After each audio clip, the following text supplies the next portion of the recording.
आचार्य जी आप स्टार्ट कीजिए।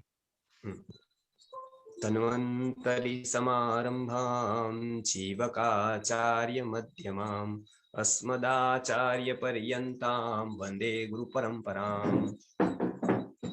अभी पिछली बार हमने जो देखा आयुर्वेद के विषय पे, उसमें आपको आवाज आ रही होगी सबको? नहीं आ रही है तो बताइए। परफेक्ट है। उसमें हम आयुर्वेद की परंपरा को देखा हमने कि आयुर्वेद की परंपरा में सबसे पहले अलौकिक परंपरा है, बाद में लौकिक परंपरा है। अलौकिक परंपरा में सबसे पहले ब्रह्मा जी से शुरुआत हुई आयुर्वेद की। जैसे हम यहाँ से भी शुरुआत मानते हैं, पूरे जगत की शुरुआत मानते हैं, तो उत्पत्ति वो ब्रह्मा जी से हुई। आयुर्वेद की भी उत्पत्ति ब्रह्मा जी से हुई। आगे ब्रह्मा से हमने देखा कि दक्ष प्रजापति से हमने देखा अश्विनी कुमार से देखा इंद्र तक वो अलौकिक परंपरा है। और इंद्र के बाद लौकिक परंपरा शुरू होती है। तो उसमें चरक संहिता के मत से, चरक संहिता की परंपरा से सबसे पहले भारद्वाज, उसके बाद पुनर्वसु आत्रेय के जो 6 शिष्य, उसमें अग्निवेश, भेल, जतुकर्ण, पराशर, हारित और क्षारपाणी, ये 6 शिष्यों ने अपनी अपनी संहिताएं लिखी। अग्निवेश का तंत्र जो संक्षिप्त था लेकिन बहुत ही उपयोगी था, उसमें कालानुरूप पूर्ण करने के लिए दृढ़बल ने पूरी किया। और बाद में चरक संहिता उपनाम लेकर चरक का, पतंजलि ने ही उसका पूरे के पूरा प्रतिसंस्कार किया। यहाँ तक हमने आयुर्वेद की परंपरा देखी थी। सुश्रुत संहिता के हिसाब से इंद्र से, मतलब 4 तो ऐसे ही रहते हैं, लेकिन इंद्र से बाद में भगवान धन्वंतरी ने विद्या ग्रहण की और उसके बाद सुश्रुत वगैरह शिष्य को पढ़ाया। तो सुश्रुत संहिता ये शल्य चिकित्सा को प्रधान मानकर बनी है, और चरक संहिता काय चिकित्सा को प्रधान मानकर अग्नि की चिकित्सा को, अग्नि को ध्यान में रखते हुए ये संहिता का निर्माण किया गया है चिकित्सा का। उसके 8 अंग हमने देखे थे। ऐसे चरक संहिता में 8 अंग के ऊपर विचार दिए हैं, लेकिन मुख्यता से उनका काम चिकित्सा का रहा है। सुश्रुत का मुख्य संहिता का जो भाग है वो सर्जरी का यानी शल्य का रहा है। वो भी हमने पहले में देखा था। ऐसा क्यों है? ऐसा काल को जो जरूरी होता है उसके अनुसार वो ऋषि मुनि उस अंग को प्रधानभूत कर मानकर उसके ऊपर लेखन या चिकित्सा करते हैं। तो ये हमने जो बताया कि पहले चरक संहिता, पहले जो देव की परंपरा हुई इंद्र तक, ब्रह्म संहिता जो 1 लाख श्लोकों में थी उसमें आयुर्वेद का वर्णन था। उसके बाद देवों तक आई, उसके बाद मनुष्यों में ऋषियों तक आई। तो ऋषियों परम ज्ञान को प्राप्त करके ये आयुर्वेद का ज्ञान उन्होंने लिया और उसके बाद से उन्होंने ग्रंथस्थ किया। और अब चरक और सुश्रुत के बाद वाग्भट ने दो ग्रंथ लिखे, एक अष्टांग संग्रह और एक अष्टांग हृदयम। अष्टांग हृदयम जो कॉमन मैन के लिए है, जो साधारण व्यक्ति उसको समझ सके, इस भाषा में अष्टांग हृदयम की रचना हुई। अष्टांग संग्रह विद्वत भोग्य ग्रंथ है, अर्थात उसमें थोड़ी कठिनाई है। वो मुख्यतः से वैद्यों के लिए यह ग्रंथ लिखा गया, वैद्यों को ध्यान में रखते हुए। तो उसमें बहुत सारी दार्शनिक परिभाषाएं आई। उसकी चर्चा हम करेंगे कि आयुर्वेद के कितने गुण हैं, कैसे द्रव्य को मानते हैं, वो सारी चीजें बताएंगे। ये जो 3 संहिताएं हैं, चरक संहिता, सुश्रुत संहिता और अष्टांग हृदयम, इसको वृद्धत्रयी भी कहते हैं। वृद्धत्रयी अर्थात 3 संहिता को, 3 को, वृद्ध अर्थात बहुत प्राचीन, तो प्राचीन ये संहिता जो है बहुत ही, उसको वृद्धत्रयी के नाम से जाना जाता है। त्रयी मतलब 3, तो त्रयी अर्थात 3 संहिता को वृद्धत्रयी कहते हैं। आपको पूछे कि आयुर्वेद में वृद्धत्रयी किसको कहते हैं, तो ये चरक संहिता, सुश्रुत संहिता और अष्टांग हृदयम, या तो वाग्भट इसको कहते हैं। तो ये तीनों को हम वृद्धत्रयी कहते हैं। आयुर्वेद की परंपरा में ये वृद्धत्रयी है। उसके बाद आया, इसको हम संहिता काल कहते हैं। उसमें क्या है कि वो संहिताओं की रचना हुई, उसके बाद जो काल आता है वो काल में भी एक त्रयी की रचना हुई। ये काल अभी के नजदीक का काल है, वो काल लगभग 3000 साल से 2500 साल पहले का था, जिस समय पाणिनि मुनि हुए, जिस समय राजवैद्य जीवक का काल है, जिस समय बुद्ध का काल है, वो समय की वो बात है। उसके बाद अभी ही 6ठी 7वीं से लेकर 9वीं से लेकर 16वीं शताब्दी तक की बात देखें तो उसमें भी 7 से 16 की शताब्दी के बीच में 3 संहिताओं की रचना हुई। अब उसमें अलग अलग द्रव्य बाहर से भी आ गए थे, बाहर के लोग यहाँ पढ़ने के लिए आ रहे थे और ज्यादा से ज्यादा भाषांतर हो रहे थे। बहुत लोग आयुर्वेद सीख रहे थे, विदेशी लोग भी आने लगे थे। सबसे पहले जो सबसे प्रथम पाइथागोरस का नाम आता है, जो यूनान से आया था और उसके नाम से अभी प्रमेय भी मैथमेटिक्स में पढ़ाया जाता है। वो पाइथागोरस का ही शिष्य पोकोक हुआ, वो पोकोक का शिष्य ही हिप्पोक्रेट्स हुआ। वो हिप्पोक्रेट्स ने पूरे की पूरी एलोपैथी लिखी। तो पाइथागोरस जो आयुर्वेद पढ़ा था उससे पोकोक पढ़ा था, पोकोक से बाद में हिप्पोक्रेट्स पढ़े और हिप्पोक्रेट्स ने बाद में एलोपैथी अपनी एक जो पद्धति निकाली। आज हम पूरे के पूरे भारत में वो फैल गई है, लेकिन उसके मूल भी आयुर्वेद में। बहुत सारा कुछ उसने आयुर्वेद में से लिया था, तो इसलिए आयुर्वेद का हम देख सकते हैं कि आयुर्वेद में इसका वर्णन बताया गया है। तो खास इसके ऊपर आप याद रखिए कि वृद्धत्रयी कहे तो ये चरक, सुश्रुत और वाग्भट की बात आएगी। और उसके बाद 7वीं शताब्दी से लेकर 16वीं शताब्दी तक 3 संहिताओं की रचना हुई। वो 3 संहिता है, सर्वप्रथम संहिता जो बताई जाती है वो है माधव निदान। माधव निदान ये निदान का ग्रंथ है, अर्थात रोगों के कारण, रोग विनिश्चय उसका नाम था। ऐसे तो कोई भी रोग का निर्णय करना है तो उससे कैसे देखना है, क्या क्या देखना है, रोग कैसे बाहर आता है। आयुर्वेद का सिद्धांत है कि पहले अनअभिव्यक्त दशा में रोग रहता है और उसके बाद वो अभिव्यक्त होता है। तो आयुर्वेद में सबसे पहले रोग होने के कारण बताए। रोग अणु रूप में आता है, अणुर ही प्रथमम भूत्वा रोगः पश्चात प्रवर्धते। पहले अणु रूप में रोग आकर उसके बाद वो बढ़ जाता है, ऐसा बताया। अणुर ही प्रथमम भूत्वा रोगः पश्चात प्रवर्धते, सजात मूलो मुष्णाति बलम आयुश्च रोगिणः। अर्थात बल और आयु की हानि कर देता है बाद में रोग। हमने देखा कोरोना के काल पर आयुर्वेद ने बताया है कि पहले वो थोड़ा सा रूप लेकर वो रोग आता है। तो वो रोगों का निश्चय कैसे करें, कौन सा रोग है, ऐसे बहुत सारे रोगों के नाम बताए, रोगों के लक्षण बताए। तो आयुर्वेद चिकित्सा और लाक्षणिक चिकित्सा नहीं है, रोगों का लक्षण की चिकित्सा नहीं करते हैं, अपितु रोगों की चिकित्सा करते हैं, अर्थात मूल की चिकित्सा करते हैं। दिखने वाले जो होते हैं वो लक्षण होते हैं। तो किस रोग के कैसे लक्षण होते हैं वो पूरे की पूरी बात माधव निदान में बताई, जो 7वीं शताब्दी में पंडित माधव द्वारा लिखा गया। आज उसको माधव निदान कहा जाता है, लेकिन उसका नाम रोग विनिश्चय था। हाँ, तो ये हमने बताया, ये एक बात माधव निदान है वो पहले। उसके बाद आती है सारंगधर संहिता। सारंगधर संहिता है वो सारंगधर मुनि ने लिखी, वो आयुर्वेद का फार्माकोपिया कहा जाता है। उसमें एक ही ग्रंथ में सब कुछ है। माधव निदान की बात हम बहुत कुछ कर सकते हैं बहुत देर तक, लेकिन आज समय कम है और मुझे परिचय देना है, उसके बाद आगे पढ़ाना भी है। तो अभी मैं माधव निदान की बात इतनी करता हूं। आगे जाकर सारंगधर संहिता है जो सारंगधर मुनि ने लिखी। सारंगधर मुनि ने लिखी है, उसमें खास करके बहुत सारे विषयों को एक जगह पर रख दिया है। कोई सारंगधर संहिता पढ़ेगा तो उसमें से उसको थोड़ा थोड़ा बहुत ज्ञान हो जाएगा, बहुत विषयों का। तो ये एक उसकी एक विशेषता है सारंगधर संहिता की। सारंगधर संहिता में नाड़ी निदान की भी बात आती है, नाड़ी से रोग देखने की, रोग का निश्चय करने की भी बात आती है। सारंगधर में द्रव्य की निर्माण की भी बात आती है, कैसे औषधियां बनाई जाए, कैसे उसका चयन किया जाए, इसकी भी बात आती है। सारंगधर संहिता आयुर्वेद का फार्माकोपिया है। तो उसकी रचना हुई। उसके बाद चरक के जो व्याख्याकार है चक्रपाणी, तो उन्होंने 11वीं शताब्दी में भी बहुत सारे ग्रंथ लिखे, व्याख्याएं लिखी।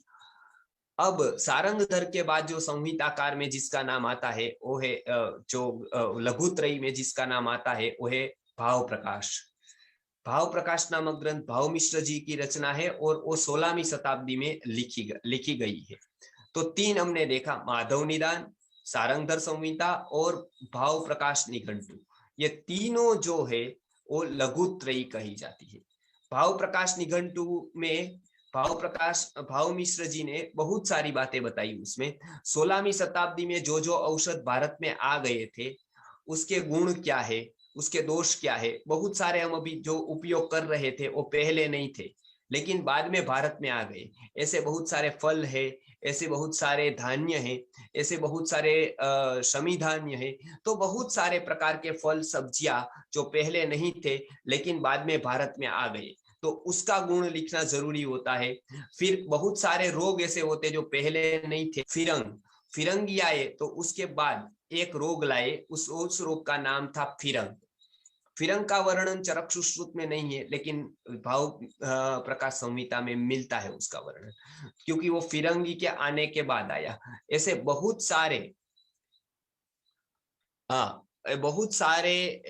ऐसे रोग आए कि जिसका नाम बाद में दिया गया या तो बाद में आए, वो रोग ही बाहर से आए। तो एक मुझे घटना याद आती है कि जब चाइना में अभी चाइना ने जैसे अभी कोरोना फैला था उसी तरह से चाइना में एक ऐसे ही वायरस जन्य कोई रोग फैला था।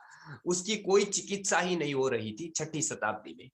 अब 6ठी शताब्दी में वहां पर ऐसा वर्णन है कि बोधि धर्मन गए थे और बोधि धर्मन जो बुद्ध धर्म के अनुयायी थे वो वहां पर जाकर उन्होंने आयुर्वेद के ग्रंथों को आधार मानते हुए, द्रव्य गुण विज्ञान को ध्यान में रखते हुए बहुत सारी औषधियों से वहां पर बनाकर दवाई दी और बहुत सारे रोग वहां पर ठीक हो गए। तो लोगों ने उनको बहुत मानपान दिया, क्योंकि आयुर्वेद में कहा जाता है कि कोई चिकित्सा करता है तो उसको शुद्ध रूप से चिकित्सा करता है तो उसको यश प्राप्ति होती है। तो इसलिए ये उनको यश मिला और इसके कारण भी ये बहुत बड़ा कारण हुआ कि पूरा का पूरा जो चाइना है उसमें से बौद्ध धर्म फैल गया उस समय। तो बौद्ध धर्म के प्रचार का एक कारण आयुर्वेद भी रहा और आयुर्वेद के वैद्य बौद्ध धर्म वहां गए और वो बौद्ध धर्म के फॉलोवर हुए थे कुछ, तो वो वहां पर उसके कारण बौद्ध धर्म का प्रचार प्रसार हुआ। तो ये बौद्ध धर्म का एक पिक्चर बना है, उसका नाम है चाइना वर्सेस चेन्नई। तो ये आप एक बार देखिएगा तो आपको पता चलेगा कि आयुर्वेद में ऐसी ऐसी औषधियां हैं जो बहुत सारे कॉम्प्लिकेटेड रोगों के ऊपर भी असर करती है। तो ऐसी पूरी की पूरी संहिताओं में इसका वर्णन दिया गया। माधव निदान नाम है, सारंगधर संहिता नाम है और भाव प्रकाश नाम है। भाव मिश्र जी ने लिखा हुआ ग्रंथ वो भाव प्रकाश है। तो ये इतनी तीनों जो संहिताएं वो लघुत्रयी कही गई आयुर्वेद में। वो बृहत्त्रयी है, वृद्धत्रयी है, ये लघुत्रयी है। लघुत्रयी में ये तीनों आती है। एक तो आता है माधव निदान जो निदान का ग्रंथ है। तो एक ग्रंथों के बारे में बताया, जैसे निदान है माधव श्रेष्ठ, निदान की बात आए तो माधव श्रेष्ठ है, सूत्र स्थान आए तो उसमें वाग्भट श्रेष्ठ है, शल्य की बात आए तो सुश्रुत श्रेष्ठ है और चिकित्सा की बात आए तो चरक श्रेष्ठ है। भाव प्रकाश निघंटु में बहुत सारी औषधियों के गुण बताए गए, बहुत सारी औषधियां बहुत सारे रोगों के बारे में बताई गई। इसके लिए भाव मिश्र जी का अभी 16वीं शताब्दी में ही आए, इसके लिए नजदीक की औषधियों का वर्णन वहां पर बताया गया है। इसको लघुत्रयी कहते हैं। लघु मतलब छोटी, त्रयी मतलब 3, तो वो बृहत त्रयी है, उसके हिसाब से ये लघुत्रयी है। उसमें बहुत सारा वर्णन देखने को मिलता था क्योंकि उस समय लोग उतने बुद्धिमान, उतने स्मृतिमान, उतना याद रखने वाले, उतना सूक्ष्म पढ़ने वाले थे। बाकी के बाद में धीरे धीरे ह्रास होता गया स्मृति का, बुद्धि का। और अभी के लोग ये 3 लघु त्रयी आई, उसमें से छोटे छोटे आकारों में ग्रंथ की रचना हुई, एक ग्रंथ में थोड़ा थोड़ा लेकर सबका समावेश हुआ, इस तरह से उनकी रचना की गई, इसके लिए उसको लघुत्रयी कहा जाता है। तो ये लघुत्रयी में सबसे पहले आया माधव निदान, उसके बाद सारंगधर संहिता और उसके बाद भाव प्रकाश संहिता अर्थात भाव मिश्र जी ने रचा हुआ भाव प्रकाश। तो ये तीनों को तीनों आप याद रखिए, इसको लघुत्रयी कही जाती है। अब जैसे भागवत की बात ले या कोई अध्यात्म के ग्रंथों में ऐसा बताया जाता है कि आदि मध्य और अंत में हरिः सर्वत्र गीयते, आदो मध्य च अंत्य च हरिः सर्वत्र गीयते, मतलब सभी जगह पर भगवान की बात आती है, सभी जगह पर अध्यात्म की आत्मा की बात आती है। उसी तरह से आयुर्वेद की कोई भी संहिता ले तो उसमें सबसे पहले पंच महाभूतों की बात आती है। पंच महाभूत का यदि ज्ञान नहीं है तो पूरी की पूरी आयुर्वेद की चिकित्सा या तो आयुर्वेद का कोई भी प्रकार का उपाय वो अधूरा है। इसीलिए संहिताकारों ने भी पंच महाभूत से जो सकल सृष्टि की रचना हुई है उसको ही आधार मानकर पूरा आयुर्वेद लिखा है। पंच महाभूत है वो सृष्टि अनादि काल से यहाँ पर सृष्टि पर है। पंच महाभूत परमाणु रूप से तो पहले से थे, बाद में द्वेणु त्रसरेणु और कार्य रूप में होते हैं, बाद में चले जाते हैं, लेकिन परमाणु रूप से तो हमेशा रहते ही है। तो पंच महाभूतों को जितना जानेंगे उतना सृष्टि को हम जान पाएंगे। एक तरह से पंच महाभूतों का ही व्यक्त स्वरूप वो हमारी सृष्टि है। सृष्टि को जानने के लिए पंच महाभूतों को जानना बहुत ही आवश्यक होता है। इसके लिए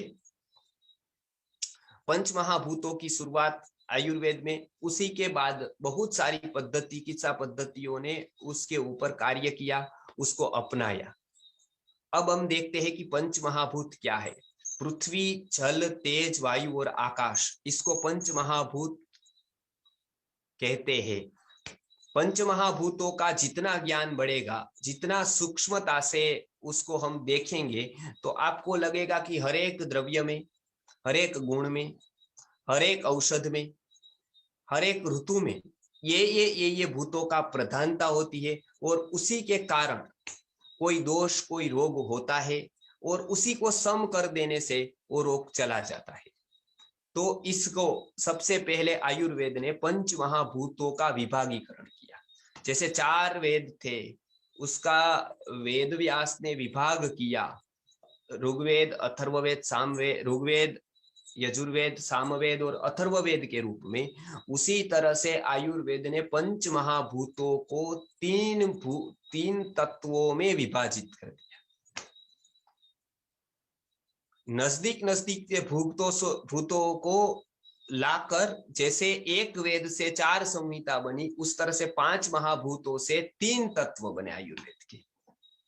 वो संक्षिप्तकरण आप देख सकते हैं, किससे क्या बना वो आप देख सकते हैं। सबसे पहले हुआ कफ, आप देख सकते हैं पृथ्वी और जल महाभूत, आप पीपीटी में देख सकते हैं, पृथ्वी और जल से बना कफ। कफ को यदि आप हाथ में लेंगे, कफ को आप देखेंगे तो उसमें आप पाएंगे कि एक तो वो भारी होगा, नीचे जाएगा सीधा, भारी होगा, और एक उसमें चिकनापन होगा, स्निग्धता होगी, आप देखेंगे। तो ये दोनों जल और पृथ्वी, जो पीलापन दिखाई देता है, भारीपन दिखाई देता है, वो पृथ्वी का है, और जो चिकनापन दिखाई देता है, लिक्विड दिखाई देता है, वो जल का है। कफ में गंध दिखाई देती है, वो पृथ्वी की है। उसमें जो चिकनापन दिखाई देता है, उसमें जो लिक्विड दिखाई देता है, उसमें जो तरलता दिखाई देती है, उसमें जो ठंडापन दिखाई देता है, वो जल का है। तो पृथ्वी और जल को मिलकर कफ बनता है। आयुर्वेद ने सबसे पहले ये त्रिदोष की पद्धति दी। उसके बाद सारे की सारी अनेक चिकित्सा पद्धतियों में से ये अनेक नाम से प्रचलित हो गई। यूनानी में देखेंगे तो भी अलग अलग नाम से यही त्रिदोषों को मानते हैं वो लोग भी। नेचुरोपैथी में देखे तो भी पृथ्वी, जल, तेज, वायु, आकाश पंच महाभूतों को मानते हैं। होम्योपैथी में भी यही 3 तत्वों को मानते हैं, एलोपैथी में भी अलग रूप से इन्हीं के 3 तत्वों को मानते हैं। 3 तत्व जो आयुर्वेद ने बताए, उसी के ऊपर दूसरा दूसरा नाम लेकर अनेक प्रकार की चिकित्सा पद्धतियों का निर्माण हुआ। वो चिकित्सा पद्धतियों की बहुत आयुष्य नहीं रही, उसके सिद्धांत बदलते गए। जैसे एलोपैथी है, एलोपैथी का मूल आयुर्वेद में से ही मैंने बताया निकलता है, क्योंकि तक्षशिला विद्यापीठ में राजवैद्य जीवकाचार्य जी के साथ जो विद्यार्थी पढ़ता था उसका नाम था पाइथागोरस। उसका नाम जीवकाचार्य जी ने पृथागोरस ऐसा रखा था। पृथागोरस ही यूनान गया, यूनान से उसने पोपोक नामक एक शिष्य को पढ़ाया, उसने ही हिप्पोक्रेट्स को पढ़ाया और हिप्पोक्रेट्स ने एलोपैथी की रचना की। तो उसके जो गुरु रहे वो तो आयुर्वेदाचार्य ही रहे, आयुर्वेद से ही एलोपैथी निकली। एक तरह से बता सकते हैं एलोपैथी के परिस्थितियां है उससे वो बदलते गए। आयुर्वेद के सिद्धांत शाश्वत रहे। उस समय पर भी ये तीनों तत्व थे, आज भी ये तीनों तत्व देखने को मिलते हैं। तो सबसे पहली बात हुई ये कफ की। दूसरा तत्व आता है पित्त, उसमें केवल एक ही तत्व है अग्नि। जैसे कफ बनता है पृथ्वी और जल से, ऐसे पित्त बनता है केवल अग्नि से। अग्नि से पित्त बनता है। इसके लिए आप देखेंगे कि आपको एसिडिटी यानी अम्ल पित्त हो जाए तो जलन होती है, जलन होती है तो थोड़ा गर्म लगता है, बेचैनी होती है, पूरा का पूरा शरीर गर्म हो जाता है। तो वो अग्नि तत्व के बढ़ने से हम कहते हैं पित्त बढ़ा।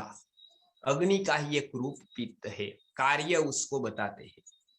थोड़ा फर्क है अग्नि और पित्त के बीच में, कार्य और कारण के बीच में, वो कभी हम लेंगे कि क्या क्या उसका फर्क है। लेकिन वो जो पित्त की उत्पत्ति है वो अग्नि नाम के महाभूत से, अग्नि नाम के भूत से है। एक ही से पित्त बनता है। आप देख सकते हैं वायु और आकाश से वात बनता है, वो भी आप देख सकते हैं।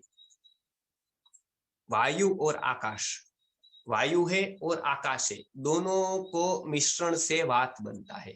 तो आयुर्वेद में पंच महाभूतों से ये 3 तत्व की उत्पत्ति बताई। क्या क्या है वो आप देख सकते हैं। उसमें से पृथ्वी और जल से कफ की, अग्नि से पित्त की और वायु और आकाश से वात की। तो कफ, पित्त और वात, ये तीनों तत्व है। अब थोड़ा समझ लेते हैं कि 4 तत्व तो हमको रोज बरोज हम उपयोग करते हैं। आकाश क्या है? तो लोग ऊपर देखते हैं कि ऊपर आकाश है, वो ऊपर वाले तो बादल है, वो आकाश की यहाँ बात नहीं होती है। आकाश जो हमारे बीच में जो अवकाश है, स्पेस है, उसको आकाश कहा गया है। द्रव्य में एक प्रकार की स्पेस होती है और उसके कारण उसका हल्कापन होता है। वो हल्कापन जिस चीज में होता है उसमें आकाश तत्व ज्यादा होता है। जिस तरह से आप मुरमुरे को देखेंगे, चावल होते हैं, चावल से मुरमुरे बनते हैं, मुरमुरे में आकाश तत्व ज्यादा होता है, इसके लिए वो हल्का हो जाता है। आप देखेंगे इसके बीच में स्पेस है, भरी हुई नहीं है, मुरमुरे ऐसे हो जाते हैं। कोई भी वस्तु को सेकने के बाद जब वो हल्की हो जाती है, फूल जाती है, तो उसके बीच में जो स्पेस हो जाती है उसको हम आकाश तत्व कहते हैं। वो वजन उसका नहीं होता है। इसके लिए ऐसी चीजें जो आकाश तत्व प्रदान होती है वो भार में हल्की होगी। वायु का भी इस तरह का है, लेकिन उसका हम देखेंगे कि वायु के कौन से गुण हैं। सात्विक जो ये वात है, वात नाम का जो तत्व है, वो ऐसे हमारे बीच में जो स्पेस है वो आकाश है। हमारे दोनों के, हमारे कोई भी पदार्थ के बीच में स्पेस रही तो उसको हम आकाश तत्व कहते हैं। वहां पर आकाश तत्व है। आप समझ गए? तो यहां पर, और आकाश तत्व सार्वत्रिक है, सब जगह पर है, क्योंकि स्पेस सब जगह पर है। आप कहेंगे नहीं दीवार के अंदर कहाँ स्पेस है? दीवार के अंदर भी स्पेस है। इसलिए तो आप जो खिला ठोकते हैं ना, तो खिला अंदर चला जाता है। किली आप देते हैं तो वो अंदर चली जाती है, उसका मतलब अंदर जगह थी। और इतना टेबल लेकर, और टेबल के बीच में है कि नहीं स्पेस, तो टेबल के बीच में भी स्पेस होती है। उसका कारण टेबल में भी आप 4-5 खिले ठोक देंगे तो उसकी लंबाई चौड़ाई बढ़ेगी नहीं। उसका मतलब क्या हुआ, उसके अंदर भी स्पेस थी, तो वो आकाश तत्व है। हमारे शरीर में भी स्पेस है, इसके लिए तो हम खा देते हैं, वो पहुंच जाता है, तो ये आकाश के कारण होता है। आकाश स्पेस नहीं थे तो वो स्पेस नहीं होती तो कैसे वो जा पाता, अंदर कैसे जा पाता, उसके लिए जगह चाहिए, वो जगह आकाश है। तो इस तरह से आप ये तीनों दोषों को समझिए, तीनों तत्वों को समझ लीजिए। जो भी प्रश्न आए आपको ये तीनों में अभी इतना समझिए, बाद में सभी का मैं एक एक एक एक करके बताता जाऊंगा कि कफ क्या है, पित्त क्या है, वात क्या है, और ये कैसे उत्पन्न होते हैं, और उसका कैसे हम उसका ये करके चिकित्सा कर सकते हैं, उसको कैसे शमन कर सकते हैं। हाँ, अब पित्त अग्नि और जल से नहीं बनता है, पित्त केवल अग्नि से बनता है। ये आप याद रखिए, अग्नि और जल से नहीं बनता है, वो केवल ना केवल अग्नि से बनता है। तो ये त्रिदोष में हमने देखा आज कि पंच महाभूतों से त्रिदोष की उत्पत्ति हुई, पृथ्वी, जल, तेज, वायु, आकाश। दूसरी एक महत्वपूर्ण बात मैं यहाँ कहूंगा कि ये पांचों के पांचों महाभूत है वो उत्तरोत्तर सूक्ष्म है। पृथ्वी से जल सूक्ष्म है, जल से तेज सूक्ष्म है, तेज से वायु सूक्ष्म है, और वायु से आकाश सूक्ष्म है। उत्तरोत्तर भूता नाम सूक्ष्मत्वम। तो उत्तरोत्तर भूत है वो सूक्ष्म से सूक्ष्म होते हैं। पृथ्वी से जल सूक्ष्म हो गया, जल से तेज सूक्ष्म हो गया, तेज से वायु सूक्ष्म हो गया, और वायु से आकाश सूक्ष्म हो गया। तो ये पंच महाभूतों से त्रिदोष की उत्पत्ति हुई। पंच महाभूतों से त्रिदोष। अब दोष शब्द यहाँ दोष के अर्थ में नहीं, तत्व के अर्थ में, इसलिए यहां पर हम ये कहेंगे तीन तत्व। आयुर्वेद की परिभाषा में इसको त्रिदोष कहा जाता है। अब शरीर में ये तीनों दोष समान भाग में रहते हैं। दोष अर्थात ये कोई डिफेक्ट वाला कोई नहीं होता है, तत्व के अर्थ में होता है। तो ये 5 तत्व जो है एलिमेंट्स है, उसके अर्थ में ही यहाँ दोष शब्द है। त्रिदोष, 3 मुख्य तत्व। तो इसको आप ये समझ सकते हैं, कफ को, पित्त को और वात को। ये तीनों समान रूप से यदि रहे तो हमारा शरीर स्वस्थ रह सकता है। ये तीनों में से कोई एक बड़ा, तो ये सब बताया गया कि रोग किसको कहते हैं और स्वास्थ्य किसको कहते हैं। तो दोष वैषम्य है और रोग है, और दोष की जो समता है वही स्वास्थ्य है। तीनों दोष कफ, पित्त और वात समान समान रहे, 33% रहे, तो हम बीमार होंगे ही नहीं,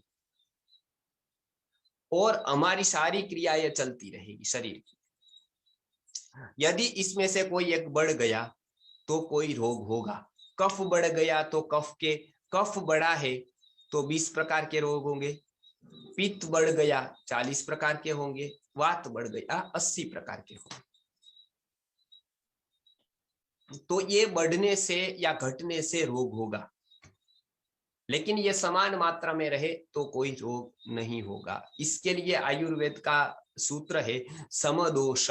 सबसे पहले स्वस्थ के लिए क्या बताया, समदोष। समदोष अर्थात तीनों दोषों की समता रहना। तीनों दोष सम रहेंगे तो ये शरीर स्वस्थ रहता है।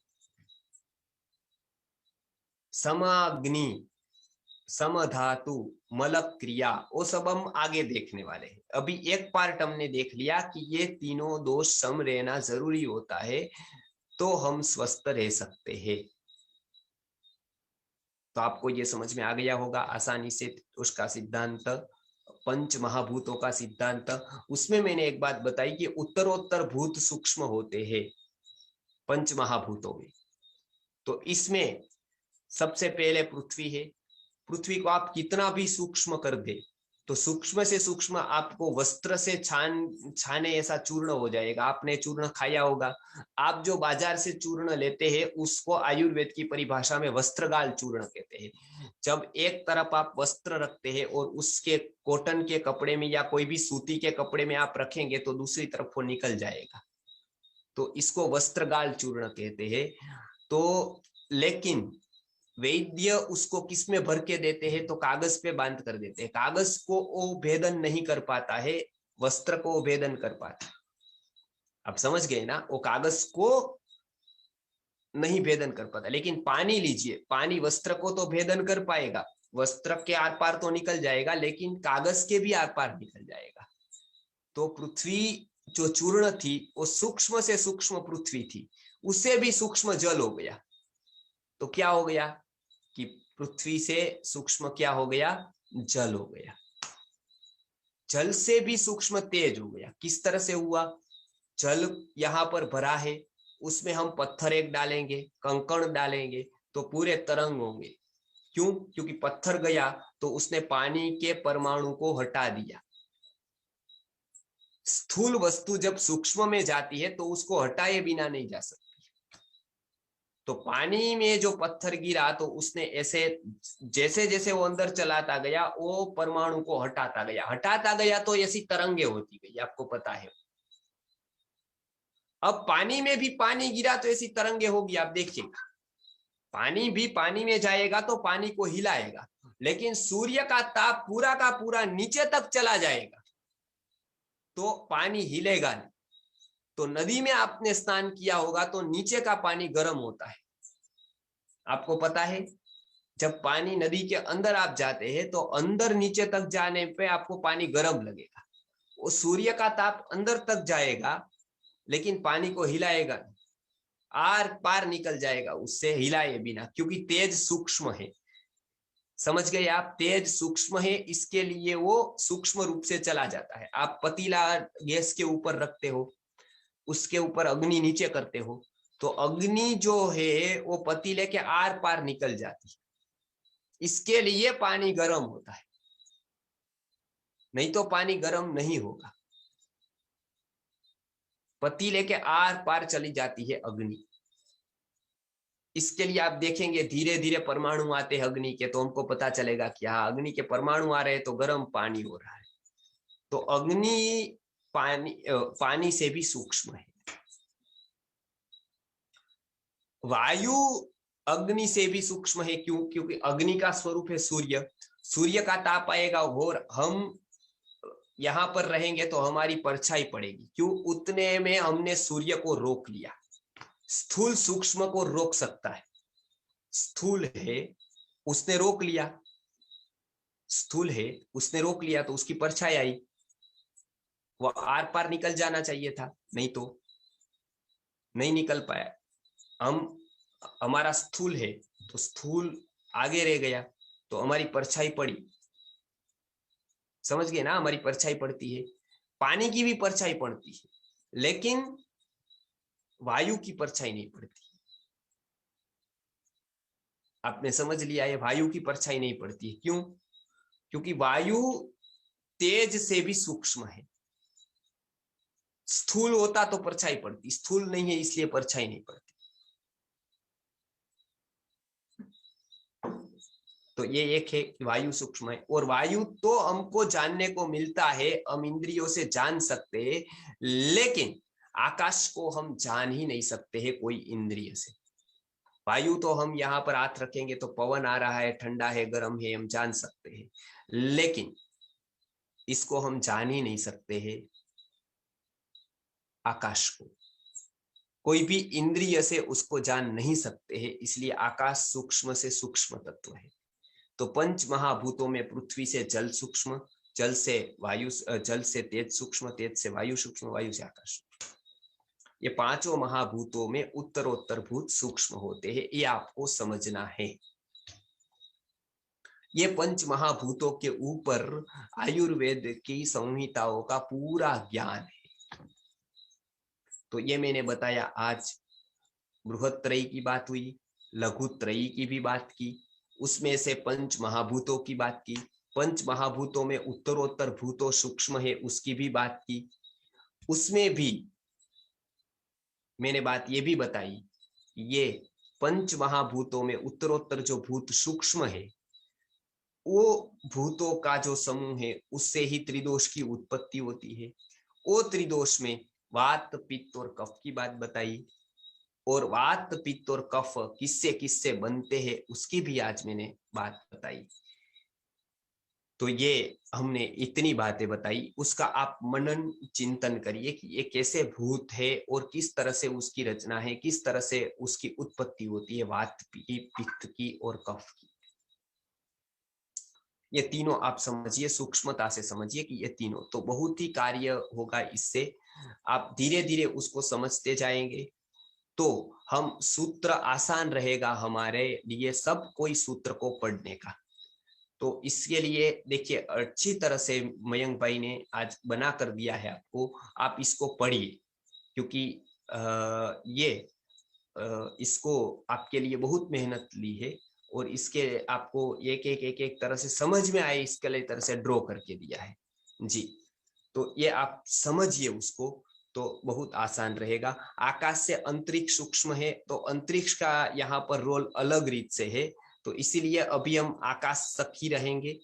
तो पृथ्वी, जल, तेज, वायु और आकाश, ये पंच महाभूतों से ही सृष्टि बनती है। चार और द्रव्य है उसकी भी मैं बात करूंगा कि आयुर्वेद ये केवल 5 को नहीं मानता है। 5 द्रव्य तो आपको आसानी से अभी याद रह गए, पृथ्वी, जल, तेज, वायु और आकाश। 4 और द्रव्य को आयुर्वेद मानता है, वो 4 द्रव्य है काल, दिशा, आत्मा और मन। काल को भी मानता है, दिशा को भी मानता है, आत्मा को भी मानता है और मन को भी मानता है। लगभग और पथी ये 4 द्रव्यों को नहीं मानती है और वही उसमें अधूरापन है। ये 5 तत्वों को लेकर नेचुरोपैथी हुई लेकिन वो काल को डिस्कार्ड करती है। इसके लिए उसका फूड होता है वो हर एक ऋतु में एक तरह का होता है। आयुर्वेद काल को प्रधानता मानता है, इसके लिए हर एक ऋतु में उसका फूड बदलते जाएगा। इस ऋतु में हम कुछ खा सकते हैं वो अगली ऋतु में नहीं खा सकते हैं, अगली ऋतु में जो खा सकते हैं वो उसके बाद की ऋतु में नहीं खा सकते हैं। तो ऋतु परिवर्तन होने से, काल परिवर्तन होने से हमारा पूरा भोजन परिवर्तन होगा, पूरा का पूरी दिनचर्या, रात्रिचर्या बदल जाएगी। तो ये आयुर्वेद की विशेषता है, वो काल को मानता है। एलोपैथ डॉक्टर के पास जाएंगे, कोई भी ऋतु है उसको ऋतु देखनी नहीं होती है, उसको तो वहां पर आए तो उसको निदान करके दवाई देनी। पैरासीटामोल चाहे ठंडी हो, गर्मी हो, बारिश हो, कोई भी ऋतु में पैरासीटामोल है। कोई भी ऋतु में रोटी खानी है, बिस्किट खाने, ब्रेड खाने, चाय पीनी है, तो कुछ भी पीना है। एलोपैथी के पास जाएंगे तो ये कहेंगे, आयुर्वेद के पास आएंगे तो सबसे पहले ऋतु को देखना होता है। ऋतु के अनुसार शरीर में वात पित्त कब बढ़ते रहते हैं, घटते रहते हैं, उसको पहले ध्यान में लेना होता है और उसके बाद चिकित्सा करते हैं। तो हम यथार्थ चिकित्सा कर सकते हैं, यथार्थ अपने शरीर को समझ सकते हैं। हम ऐसा माने यदि कि मैं तो लकड़े का धंधा करता हूँ, शेयर बाजार के साथ मेरा कोई लेना देना नहीं है, तो ये बात गलत हो जाएगी। क्योंकि शेयर मार्केट घटता है तो पूरे धंधे पर इफेक्ट आती है, राजनीति में कुछ होता है तो बाजार पर इफेक्ट आती है, महामारी फैलती है तो भी हमारे धंधे पर इफेक्ट आती है। बहुत सारे फैक्टर जैसे एक बिजनेस के ऊपर इफेक्ट करते हैं, उसी तरह से बहुत सारे फैक्टर एक शरीर के ऊपर इफेक्ट करते ही है। उसको पूरा का पूरा जो आयुर्वेद ने समझा, तो आयुर्वेद ने काल को प्रधानता दी। वो कोई काल से रोग होते हैं ऐसा भी बताया। भूख जैसे कोई काल हो गया, 12 बज गए तो भूख लग गई, गर्मी आ गई ज्यादा प्यास लगी, ठंड आ गई कम प्यास लगी, बारिश आ गई ज्यादा वायु के रोग हो गए। ये काल का प्रभाव है। दूसरा, दिशा, आप किस प्रदेश में रहते हो उसके ऊपर भी निर्भर करेगा आपका रोग, आपका स्वभाव, सब कुछ आप समझ गए होंगे। दिशा भी उतनी महत्व की है, किस जगह पर रहते हो आप, उसके स्थान के जैसे रोग आपके होंगे। तो ये एक होगा, और दिशा का भी बहुत महत्व बताया है, उसके बारे में हम आगे लेने वाले हैं कि काल का, दिशा का, आत्मा का और मन का क्या क्या रोल होता है रोग होने में, स्वस्थ होने में। रोग होने में भी इसका महत्व है और स्वस्थ होने में भी इसका बहुत बड़ा रोल है। इसके लिए मन को यदि जीत लेंगे, मन की चिकित्सा अच्छी तरह से करेंगे तो हम स्वस्थ होते जाएंगे। इसका भी हम मयंक भाई को बताएंगे कि उसका भी आपको पीपीटी बनाकर सुंदर रीत से बहुत ही अच्छी तरह से उसको समझाने के लिए समझ सके उस तरह के हम देंगे, ताकि एक एक रोल को आप समझ सके। और आपको ये सब जानने के बाद लगेगा कि आयुर्वेद कितना गहन है, और इतना सारा ज्ञान भारत के पास होने के बावजूद आज हमारी स्थिति ये है कि हमको इसके बारे में कुछ पता ही नहीं। तो ये पंच महाभूतों का, ये त्रिदोष का और ये और 4 द्रव्यों का यदि ज्ञान लेंगे तो मुझे लगता है कि आप बहुत ही अच्छी तरह से अपने शरीर को जानेंगे, मन को जानेंगे और अपनी स्थिति को पहचानेंगे, जानेंगे। और नहीं केवल शरीर से, अपितु मन से, बुद्धि से और आत्मा से भी स्वस्थ होते जाएंगे। तो ये 4 द्रव्यों के बारे में बात अधूरी है अभी। एक तो मैंने बताया वो है काल, दिशा, आत्मा और मन। आप ये 9 कंठस्थ कर लीजिए। पृथ्वी, जल, तेज, वायु, आकाश 5 महाभूत है। काल, दिशा, आत्मा और मन, ये 4 और द्रव्य है, तो मिलकर 9 द्रव्य हो गए। ये 5 भूतों से 3 दोषों की उत्पत्ति है, वात, पित्त और कफ की। ये भी आप कंठस्थ कर लीजिए, तो अगला लेसन हमारे लिए बिल्कुल आसान हो जाएगा। आप अच्छी तरह से उसको समझ पाएंगे कि 9 द्रव्य के बारे में आज हमने जाना। अगली बार 4 को मैं अच्छी तरह से समझा दूंगा, काल, दिशा, आत्मा और मन को। तो वो चारों 4 आपको याद रह जाएगा। तो ये आप अच्छी तरह से समझ ले। उसके बाद गुण निरूपण बहुत ही कठिन है, आगे आएगा। ऐसे अनेक विषय हम आयुर्वेद में देखते जाएंगे, अनेक ग्रंथों का परिचय भी करते जाएंगे साथ साथ, ताकि आपको एक एक ग्रंथ के बारे में पता चलता जाए कि किस किस ग्रंथ की क्या क्या महत्ता है, वो ग्रंथ में क्या क्या दिया है। तो आप इतना, लेकिन उसको एक बार अवश्य ही आपको पढ़ना है, क्योंकि बहुत लोग मेहनत कर रहे हैं इसके पीछे। खास करके राजेश्वर जी है, सिंगापुर से शिव प्रसाद जी है, मयंक भाई यहाँ से है, मैं हूँ। तो बहुत सारे लोग यहाँ पर मेहनत कर रहे हैं आपके लिए, और साथी है जो फॉरवर्ड कर रहे हैं सबको। तो इसके लिए आप यदि पढ़ेंगे, उसका उपयोग करेंगे, तो बहुत ही अच्छा रहेगा कि आप स्वयं सीखकर दूसरों को आयुर्वेद का ज्ञान सिखा सकते हैं।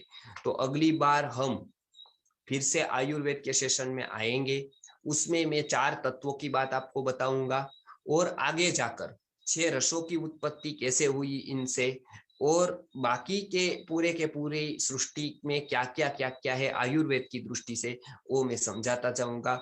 आज मैंने इतना बताया, जो पहला पाठ था हमारा आयुर्वेद का, लघुत्रयी का परिचय दिया आज मैंने। और उसके बाद आज 5 महाभूतों को, 3 तत्वों को समझाया। हम फिर से आएंगे लगभग शनिवार को है, उससे पहले शुक्रवार को हम एक विशेष रूप से मिल रहे हैं। वो है तीसरी लहर जो कोरोना की आने वाली है। वो तीसरी लहर का सामना, तीसरी लहर जो कहीं कहीं पर आ गई है या आने वाली है, या कुछ रोग आने वाले हैं, ये सब कुछ यदि हम छोड़ दे तो हम आसानी से ये कह सकते हैं कि शरद ऋतु आने वाली है। तो आयुर्वेद की दृष्टि में सबसे ज्यादा रोग शरद ऋतु में होंगे, इसलिए आप घबरा न जाइए कि कोई एक नया रोग आया है। शरद ऋतु में कोई भी प्रकार के रोग बढ़ेंगे, आपको अभी से ध्यान रखना है, बच्चों का ध्यान रखना है। इसके लिए रोगाणाम शारदी माता, रोगों की माता शरद ऋतु है, यह आयुर्वेद में बताया है। इसलिए हम आशीर्वाद भी देते हैं, तो इस तरह से देते हैं, शतम जीवेद शरदः, शतम मोदाम शरदः, 100 शरद जियो। क्यों ऐसा नहीं बताया 100 वसंत जियो? वेद में ऐसा बताया 100 शरद जियो, ऐसा क्यों बताया? उसका कारण है शरद में जीना कठिन है। शरद में, ये शरद है वो लंबा एक ढाल है, उसको चढ़ना कठिन है पर्वत के जैसे। तो इसके लिए आशीर्वाद में बताया कि आप 100 शरद तक जियो, क्योंकि शरद में जीना कठिन है। शरद आपकी विकेट डाल गिरा सकता है।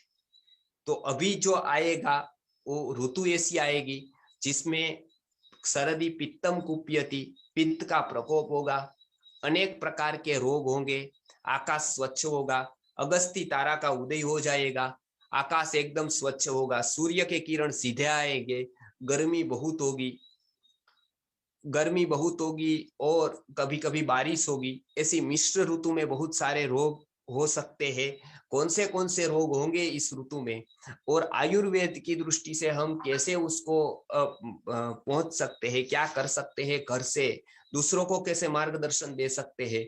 तो इसके लिए हम फिर से शुक्रवार को आ रहे हैं।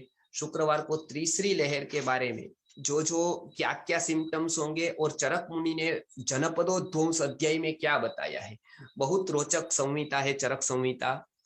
वो आयुर्वेद का एक इंसाइक्लोपीडिया कहा जाएगा, इस तरह की वो संहिता है। उसमें जनपदोध्वंस के बारे में, महामारी फैलती है तब क्या क्या होता है, उसके बारे में बताया है। उसका हम निरूपण करेंगे। चरक संहिता के काल में, चरक मुनि के काल में भी ऐसी महामारी फैली थी। जैसे पेड़ में से फल गिरते हो, पत्ते गिरते हो, उस तरह से आदमी मरते थे। तो उस समय सब ऋषि मुनियों ने परिषदें की, हिमालय में गए, हिमालय में जाकर उन्होंने पूरा की पूरी तपश्चर्या की और सभी सूत्र को ज्ञात किया जो इसमें उपयोगी हो सकते हैं। आज भी वो सूत्र हमको उपयोगी हो सकते हैं, हमको महामारी से बचा सकते हैं, पूरे जगत को महामारी से बचा सकते हैं। आयुर्वेद के वही सिद्धांत आज भी उपयोगी है, क्योंकि वो शाश्वत है। शाश्वत आयुर्वेद अमृत जो है, मरने नहीं वाली चीजों में, अमृत में आयुर्वेद प्रधान है। आयुर्वेद हमेशा जीने वाला है, हमेशा रहने वाला है, इसलिए उसके सिद्धांतों को आप समझे। तो फिर से शुक्रवार को हम एक स्पेशल सेशन, राजेश्वर जी ने बताया कि एक महामारी से बचने के लिए हम क्या क्या तैयारियां करें हम हर एक जगह पर। तो इसके लिए हम फिर मिलेंगे। तो इस तरह की हम चर्चा विचारणा करके हम भी तैयार होंगे कि उसका मुकाबला, उसका हम सामना किस तरह से कर सकते हैं। जो अभी रोग आने वाले हैं, शरद ऋतु आने वाली है उसका। तो वो चरक संहिता का जनपदोध्वंस अध्याय है, उसके ऊपर थर्ड वेव में हम किस तरह से कितने कितने उपाय कर सकते हैं वो हम बताएंगे। तो धन्यवाद, आज का सेशन में सब लोग जुड़े। अगली बार फिर से हम शुक्रवार को मिलेंगे और आगे का हमारा जो कार्य है उसका हम बात करेंगे। नमस्ते। अब राजेश्वर जी कुछ कहेंगे इसके ऊपर। बहुत बहुत धन्यवाद आचार्य जी। आचार्य जी हमेशा बोलते हैं चरक महर्षि ने क्यों अपना जीवन समर्पित किए थे। तो उनको जो है कोई भी महर्षि को दुख, अपना दुख जो है नहीं देख सकते, समाज का जो है वो जो, इसलिए जो है वो लोग अपना जीवन समर्पित करते हैं। कम कम खाते हैं, कम सोते हैं, ऐसे महान लोग हैं महर्षि लोग। तो सेम ऐसे ही अपना मेहुल जी आचार्य जी हैं, दिन में 12 घंटे जो है पठन करते हैं, ग्रंथ पठन। हमें जो है निस्वार्थ भावना से सिखा रहे हैं, लेकिन हमारे तरफ से छोटा सा कमिटमेंट, जैसे बोलते हैं तद्विद्य प्रणिपातेन परिप्रश्नेन सेवया, जो सेवया जो है वो मिसिंग है मेघालय एजुकेशन सिस्टम में। तो इसलिए जो है लोग जो है सिर्फ लेना सीखते हैं, देना नहीं सीखते हैं। तो मिलके हम लोग एक ही जगह गड्ढा खोदेंगे तो कुआं बनेगा।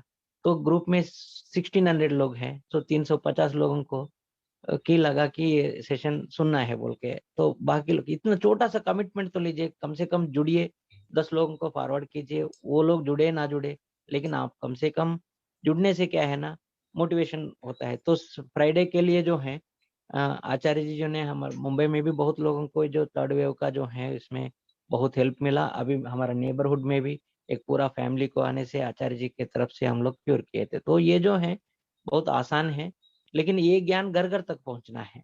तो आयुर्वेद जो है घर घर तक पहुंचना है, इसके लिए अपना जीवन समर्पित कर रहे हैं आचार्य जी। लेकिन आपके तरफ से क्या है, इतना ही, कम से कम पार्टिसिपेंट बनिए। नहीं तो ग्रुप में रहने से कोई फायदा नहीं है, ग्रुप छोड़ के जाइए। मेरे कोई दुख नहीं लगता मुझे ऐसा, ग्रुप में 1600 लोग रहेंगे, छोटा सा कमिटमेंट भी नहीं है आचार्य जी का तरफ।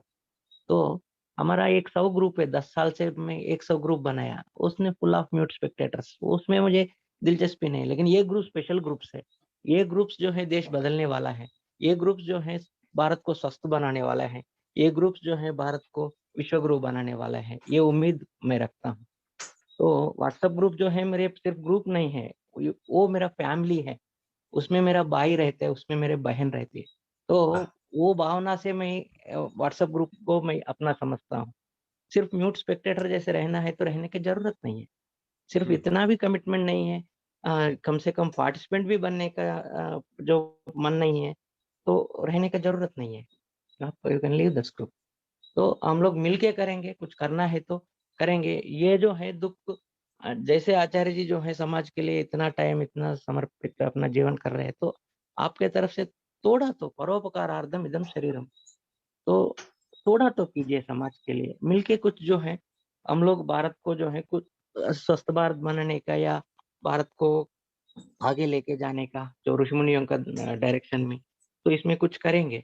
प्लीज़ 10 लोगों को फॉरवर्ड कीजिए और अब कम से कम पार्टिसिपेंट बनिए, कम से कम पार्टिसिपेंट बनिए। और कुछ गलत बात करने से क्षमा कीजिए। हम लोग फ्राइडे में आचार्य जी से रिक्वेस्ट किया था, अभी जो है फ्राइडे भी ऑलमोस्ट अभी जो है 1 दिन भी छुट्टी नहीं है आचार्य जी के लिए, एवरीडे है। सिंगापुर शिव प्रसाद जी 1 दिन भी जो है 1 बजे के पहले सो नहीं सकते हैं, तो उधर क्यों है 2 1/2 आवर्स डिफरेंस है। तो ये सब जो है लोग करने के लिए तैयार हैं, लेकिन भारत तैयार नहीं है ना। इतने लोग देशभक्त हैं, इतने लोग गोभक्त हैं, इतने लोग जो हैं सनातनी हैं, लेकिन एक अच्छा काम को सपोर्ट करने वाले 10 लोग नहीं मिलते हैं 130 करोड़ लोगों में। तो ये भारत का ये प्रेजेंट सिचुएशन है। आइए मिलके एक ही जगह गड्ढा खोदेंगे। मेरा ऑर्गेनाइजेशन, मेरा एनजीओ, ये सब छोड़िए, हमारा भारत है। तो हमारा भारत है, ब्रांड नेम से क्या है? छोटे सोच छोड़ के हम लोग एक ही जगह गड्ढा खोदेंगे। क्योंकि समाज को ज्ञान देना है तो हम लोग जुड़ेंगे, बाकी डिटेल्स है, बाकी छोटे-छोटे डिटेल्स है। एक प्रिंसिपल क्या है? पूरा समाज को सही आचार्य से सही ज्ञान पहुँचाना। क्योंकि नॉलेजेबल सोसाइटी को कोई मिसगाइड नहीं कर सकते हैं। ओनली इग्नोरेंस को सोसाइटी कैन बी मिसगाइडेड। तो ज्ञान दीजिए, बाकी details will be taken care automatically. तो प्लीज़ हम लोग मिलके करेंगे। 300 लोग हैं, 300 वॉलंटियर है, तो मिलके करेंगे। हम लोग मिल रहे कल शाम को कल रात को है, गुरुकुल गुरुकुल के उस एजुकेशन पर। सिस्टम के ऊपर है। वाह, तो गुरुकुल एजुकेशन सिस्टम को जो है बहुत ज़रूरी है भारत को, कम से कम पार्टिसिपेंट बनिए। उस टाइम में आप कैसे 9 बजे क्या देखते हैं? टीवी देखते हैं ना, तो उस टाइम में ये तो देख सकते हैं, इतना तो कमिटमेंट ले सकते हैं ना। तो 5 मिनट पहले जुड़िए, अभी भी जुड़ रहे हैं, अभी देखिए अभी एक आदमी जुड़ रहे हैं, तो 10 बजे भी जुड़ रहे हैं। तो ये जो है, तो ये इससे जो प्लीज़ 10 बजे भी जुड़ रहे हैं, वो अच्छी बात है। तो प्लीज़ आप 9 बजे 5 बजे से पहले, क्योंकि हमें हमारे बच्चों को भी सिखाना है ना। अगर हम लोग आचरण नहीं करने से प्रचार कैसे कर सकते हैं हम लोग? आचरण, प्रचार। तो हम लोग हाँ, डिसिप्लिन होने से अपने बच्चे भी डिसिप्लिन होंगे। तो हम हाँ, लोग जो हमें हम जो करते हैं बच्चे उससे सीखते हैं। तो लेट अस बी डिसिप्लिन्ड। हम लोग जो है 5 मिनट पहले जुड़ेंगे, ना करेंगे वाह। और 10 नेबरहुड को हम लोग बोलेंगे। हम लोग 20 मिनट पहले कॉल कर बैठते हैं, सिंगापुर शिव प्रसाद जी और हम लोग। हमारा काम नहीं है क्या? हम भी नौकरी करते हैं जी, तो हम भी नौकरी करते हैं। मैं भी सिंगापुर शिव प्रसाद जी भी, वो भी नौकरी करते हैं। ठीक। लेकिन आपके लिए हम लोग करते हैं। प्लीज़ मिलके करेंगे। हाँ। कुछ बुरा मत मानिए मेरे बातों को, मैं बहुत बड़ा आदमी हूँ। बड़ा मतलब 50 साल उम्र है मेरा, तो बुड्ढा आदमी हूँ। बुड्ढा बुड्ढा आदमी हूँ। तो उठा। तो बुड्ढा आदमी बोल रहे तो पूरा थोड़ा चीज़ सुनिए। बहुत-बहुत धन्यवाद। बहुत-बहुत धन्यवाद। Thank you Singapore Shiv Prasad.